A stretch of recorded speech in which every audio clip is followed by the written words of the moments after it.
মানুষটা ইসলামের জন্য নির্যাতিত হয়েছে, নিপীড়িত হয়েছে। ইসলামের যদি মূল্য বুঝতে চান, হযরত বেলাল রাদিয়াল্লাহু তাআলা আনহুর কাছে গিয়ে জিজ্ঞাসা করেন ইসলামের কত দাম।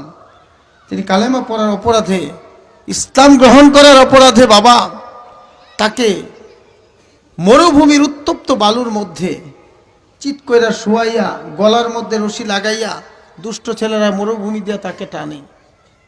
তারপরেও বেলাল ঈমান ছাড়ে না, আল্লাহর জিকির করে, আল্লাহকে ডাকে, আল্লাহর কালেমা পাঠ করে। এটাই তার অপরাধের কারণে আগুনের কয়লা মুখের মধ্যে ঢুকাইয়া দিস, যেন সে কালেমা পড়তে না পারে। জিহ্বা পুড়ে গেছে, আল্লাহকে আল্লাহ বলে ডাকতে পারে না, আশহাদু আল্লা ইলাহা ইল্লাল্লাহ বলতে পারে না। বাজান, বেলাল রাদিয়াল্লাহু তাআলা আনহুকে যদি জিজ্ঞাসা করতেন কালেমার কত দাম, তাইলে বুঝতেন, অথবা তার জায়গা থাকলে বুঝতেন।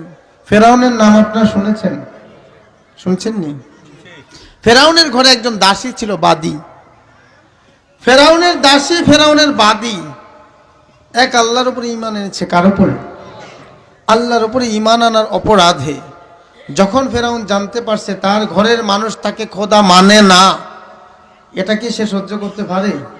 মানতে পারে? আপনার কাজের লোক যদি আপনাকে মালিক বইলে না মানে, আপনি কি তাকে ছেড়ে দিবেন?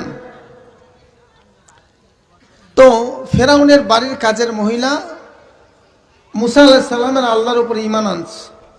কেন আনলো? এই অপরাধের কারণে তাকে ডাক দিছে, শোনো, তুমি ঈমান এনেছো আল্লাহর উপরে, তুমি কি জানো না আমি ফেরাউন যে দুনিয়ার খোদা? নাউজুবিল্লাহ কইবেন না? আমি এই দেশের খোদা, এই দুনিয়ার খোদা।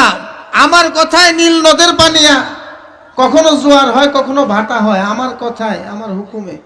তা আমাকে খোদা মানতে তোমার সমস্যা কোথায়? কেন মুসার আল্লাহকে খোদা মানবা?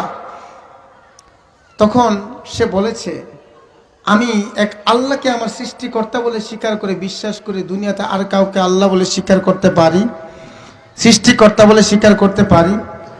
বাজান, ধর্ম নিয়ে কোনো বাড়াবাড়ি নেই, পারাপারি নেই, মারামারি নেই। হেদায়েতের মালিক কে?